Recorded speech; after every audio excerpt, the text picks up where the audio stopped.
भारत अब चांद तक पहुंच चुका है। अब है सूरज की बारी। चंद्रयान 3 के सक्सेसफुल लैंडिंग के बाद अब इसरो ने लॉन्च किया हमारा नया मिशन जो सूरज को स्टडी करेगा। पर कैसे? क्या है आदित्य एल1 मिशन? जैसे इसरो ने चांद पर चंद्रयान लैंडिंग करवाया वैसा करना तो इम्पॉसिबल है। आखिर आदित्य एल1 मिशन होगा कैसे? दोस्तों, ऐसे मजेदार और इंफॉर्मेटिव वीडियो के लिए हमारे चैनल को सब्सक्राइब करके रखें। चलिए स्टार्ट करते हैं आदित्य एल1 की स्टोरी। क्या है आदित्य एल1?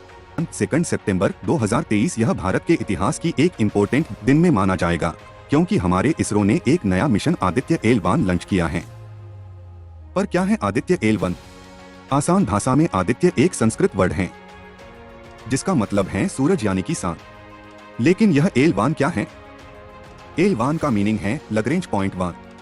दोस्तों, आप सबको पता ही होगा कि न्यूटन के तीसरे ग्रेविटेशन लॉ के अनुसार for every action there is an equal and opposite reaction. Space यानी कि अंतरिक्ष में भी यह नियम फॉलो होता है। इसका मतलब है कि सूरज की ग्रेविटी जैसे पृथ्वी को इफेक्ट करती है, ठीक वैसे ही पृथ्वी की ग्रेविटी भी सूरज को आकर्षित करती है। सूरज और पृथ्वी दोनों ही एक दूसरे को ग्रेविटेशन फोर्स से आकर्षित करता रहता है। और एक पॉइंट ऐसा होता है जहां दोनों की ग्रेविटेशन फोर्सेज एक दूसरे को कैंसिल आउट कर देते हैं। ऐसे पॉइंट्स को लग्रेंज पॉइंट कहा जाता है। ऐसे टोटल 5 पॉइंट्स हैं। इनको एल1, एल2, एल3, एल4 और एल5 कहते हैं। एल2 पॉइंट्स पर नासा का सबसे ताकतवर टेलीस्कोप है, जिसको जेम्स वेब टेलीस्कोप कहा जाता है, जो हमारे यूनिवर्स की ब्यूटीफुल और इंफॉर्मेटिव फोटोज कैप्चर करता है। यह एल पॉइंट्स स्पेस मिशन के लिए बड़े इंपॉर्टेंट होते हैं। इन पॉइंट में सूरज और पृथ्वी का ग्रेविटेशन फोर्स एक दूसरे को कैंसल आउट करने की वजह से आदित्य एल1 उस पॉइंट पर आसानी से स्टे कर पाएगा। सूरज को 24 आवर ऑब्जर्व करने के लिए एल1 पॉइंट सबसे पसंदीदा माना जाता है। Aditya L1 probe minimum fuel और एनर्जी खर्च करके भी उस पॉइंट पर मिशन कंटिन्यू कर पाएगा। इसरो तो कम खर्च में मिशन सक्सेसफुल करने में माहिर है। आदित्य एल1 में 7 पेलोड हैं। मिशन के नाम का मीनिंग समझने के बाद मिशन के ऑब्जेक्टिव का आइडिया हमें थोड़ा थोड़ा हो ही जाता है। इस मिशन के दौरान हमें सूरज और एल1 पॉइंट दोनों के बारे में इंफॉर्मेशन मिलने वाली है। चांद पर तो इसने चंद्रयान 3 लैंड करवा दिया, लेकिन सूरज पर तो लैंड नहीं कर सकते। सूरज के सरफेस का टेम्परेचर लगभग 5500 डिग्री सेल्सियस है। चांद हमसे कुछ 3,80,000 किलोमीटर दूर है और सूरज हमसे 150 मिलियन किलोमीटर दूर है। लेकिन एल1 पॉइंट की दूरी लगभग 1.5 मिलियन किलोमीटर दूर है। इस मिशन को एल1 पॉइंट तक पहुंचने के लिए 4 महीने लगेंगे। जहां चंद्रयान 14 दिन के लिए एक्टिव रहेगा, आदित्य एल1 पूरे 5 साल तक स्पेस एक्सप्लोरेशन करेगा और सूरज को स्टडी करेगा। एल1 पॉइंट पर यूरोपियन स्पेस एजेंसी की सोलर हेलियोस्फेरिक ऑब्जर्वेटरी सैटेलाइट पहले से ही मौजूद हैं। सूरज की स्टडी क्यों इंपॉर्टेंट है? वैसे तो ना ही आदित्य एल1 सूरज पर लैंड करेगा और न ही उसके ज्यादा पास जाएगा, लेकिन आदित्य एल1 मिशन एक लॉन्ग टर्म मिशन है और उसके ऑब्जेक्टिव काफी इंटरेस्टिंग हैं। चलिए उनमें से 3 मेजर ऑब्जेक्टिव को समझते हैं। नंबर 1, आदित्य एल1 मिशन सूरज के कोरोना को स्टडी करेगा। कोरोना सूरज का सबसे आउटर मोस्ट लेयर होता है। सूर्य ग्रहण के दौरान सूरज का कोरोना हमें देखने को मिलता है। यह लेयर काफी इंटरेस्टिंग है।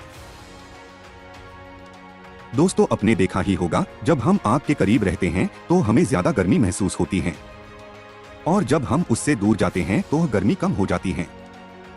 सूरज के आउटर लेयर का टेम्परेचर 5 से 6,000 डिग्री सेल्सियस होता है, बट उसके बाहर रहते हुए भी कोरोना का टेम्परेचर 1 से 3 मिलियन डिग्री सेल्सियस होता है। पर यह कैसे हो सकता है? इसे साइंटिफिक लैंग्वेज में कोरोनल हीटिंग प्रॉब्लम कहा जाता है। यह क्यों होता है, इसको लेकर कोई अलग अलग थ्योरी है, लेकिन इसका असली कारण अभी तक मिस्ट्री है। नंबर 2, सोलर स्ट्रोम की स्टडी। यह सोलर स्ट्रोम क्या है? असल में सोलर स्ट्रोम इंपॉर्टेंट कॉस्मिक इवेंट्स होते हैं। माइनर सोलर स्ट्रोम आते रहते हैं, लेकिन मेजर सोलर स्ट्रोम पृथ्वी की भारी नुकसान पहुंचा सकता है। इसे केरिंगटन इवेंट कहते हैं।